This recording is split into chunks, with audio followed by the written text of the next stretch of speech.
Hello guys, welcome back to City of Tricks once again, and today we'll be solving Advent of Cyber Day 3. And I know this video is coming up a bit late, and it's already day 4, but this has been pending for a while now, and I was like, why not? Let's go and upload it.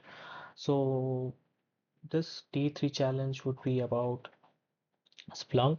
So, for those of you who don't know what Advent of Cyber is, Advent of Cyber is a 24-day challenge hosted by TryHackMe every December since I guess 2020, and every day in on December from starting from 1st till 24th, you get one challenge it starting from a beginner friendly challenge to advanced challenges where you can learn and advance your skills in cybersecurity. So today there is Splunk. Splunk is a visualization tool. Like you can visualize data, you can manipulate, work with data, and all sort of stuff. So I have already like started my Splunk server, and what we will be dealing with is we will be exploring the basics of Splunk, like how we can analyze logs, we can analyze the alerts and stuff. So without much delay, let's move ahead. So as you can see over here, this is the basic Splunk Enterprise layout UI, and here we have the search bar. We have the time for which we need to search it. So first we will type in index is equal to main.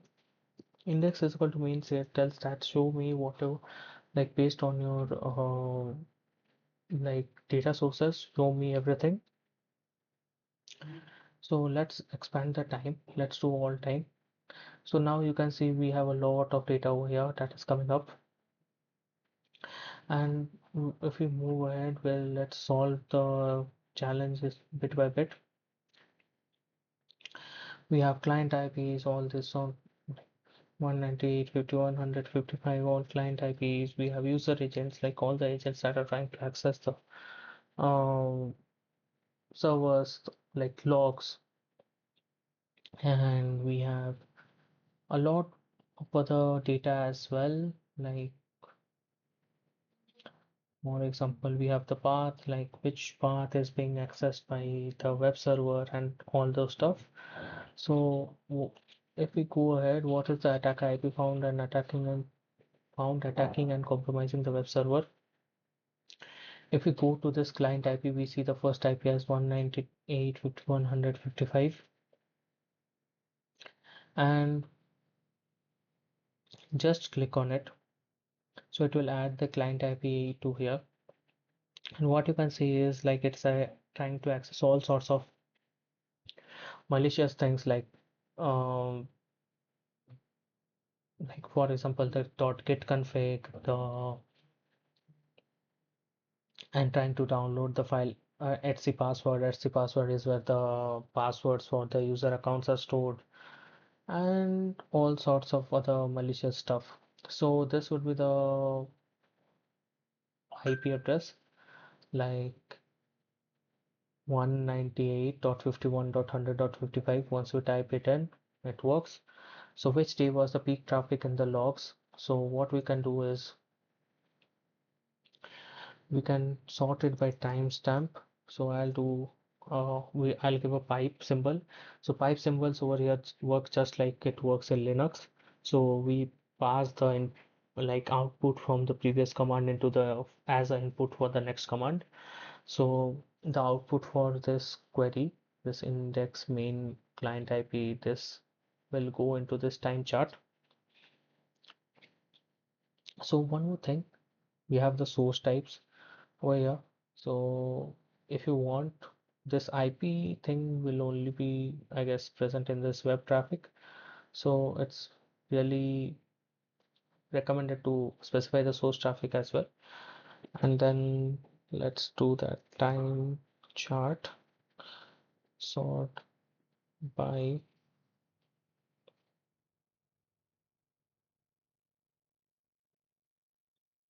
okay.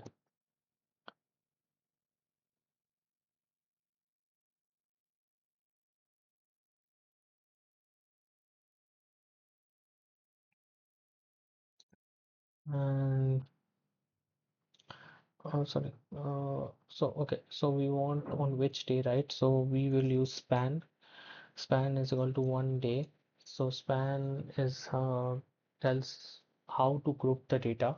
If you put it 1 day, then it will group for each day. If you put it 1 week, it will group for each week. Similarly, 1 year and so on. So span each, I want to group for 1 day. It's written 1D. Let me zoom in a bit. It's 1D and then count. So as you can see, we have all this data over here. So there are various ways to uh, sort this. I'll use sort minus count. And so what it will do is by default, sort works as alpha, like increasing order and ascending order. And when you put minus before the field, so it will sort it in descending order. And there are other ways as well. You can just click on this count and it will, using the UI, just the UI, you can sort it. So if we do click on that and click on visualize, what we see over here is we have all these days, of which October 12, 2025 has the maximum number of requests. And let me remove this. Now it will be better in visualization. Awesome. So October 12, 2025 has a maximum number of days, sorry, maximum number of requests. So it has the maximum count. So just put in 2025 10 12 because it is asking in the format of YYMMDD. So next, what is the count of average user agent events found in the logs? So let's go to events. Let's scroll down to user agent. In the user agent, you see all sorts of user agents like wget, cgrab, curl, go, http, havage, sql map, python, ruby. Havage and sql map are sql injection tools which are used to perform sql injection. So for havage, we see like the count is 993. So total number of events is 993 for havage. How many path traversal attempts to access sensitive files in the server were observed? For that, what we'll do is we'll go to path, and in the path we see like there are a few path traversal things like redirect and download this, like dot slash and this redirect thing. These are kind of path traversals. So 658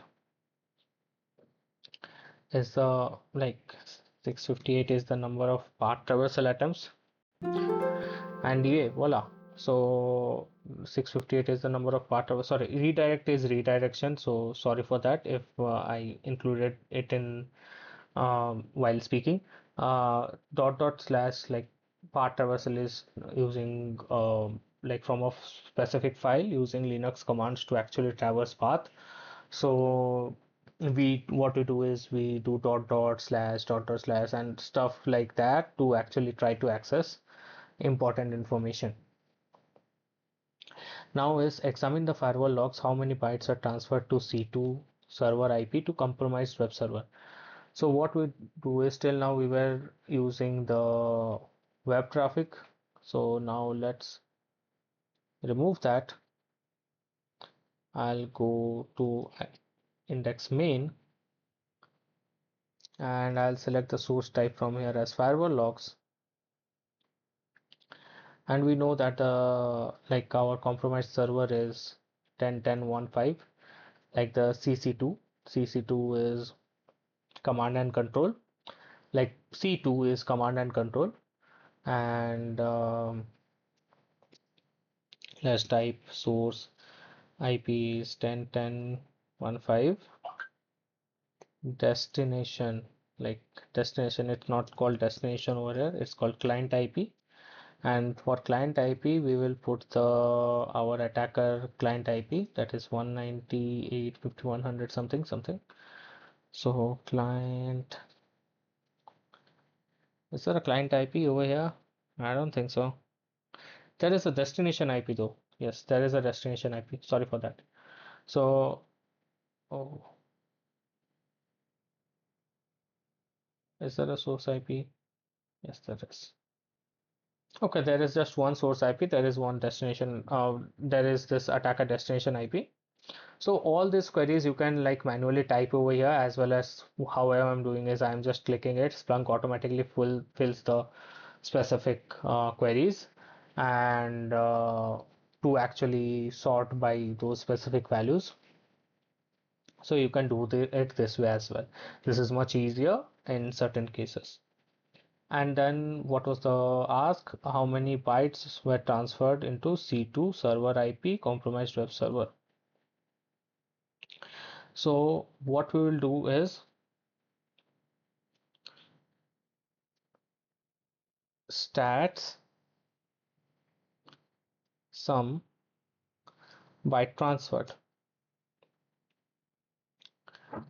and this is a total byte transferred.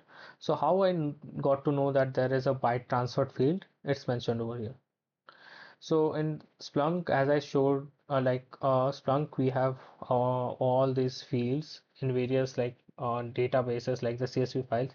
Whatever field is there, you can actually work using those fields. You can visualize data using those fields, and just like MySQL or databases, you can visualize it in the form of table and stuff. So there is this byte transferred, and what this query means is actually from the firewall log, wherever there is a destination IP of 198.51.100.55, which is our attacker IP, and wherever there is a source of 10.10.15, that is our CC2 instance. What I want to know is whatever data is being transferred from our source, that is CC2 instance, to this attacker will be recorded as bytes transferred, and I want what is the total amount of data that was transferred. So we got the total amount of data. Where did we get it? In statistics? Yes, 126167. So we got the data as 126167. Awesome. So that would be it for this video, I guess. Let me click on check. Awesome. So you did it. Splunk Basics Did You SIEM is now complete. And that brings us to the end of Advent of Cyber Day 3 challenge.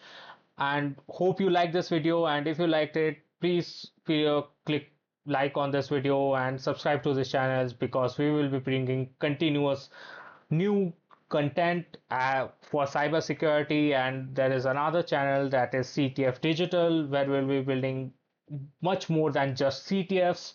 What we are doing in this this channel is specific for CTFs, and hope to see you soon. Bye bye. Take care.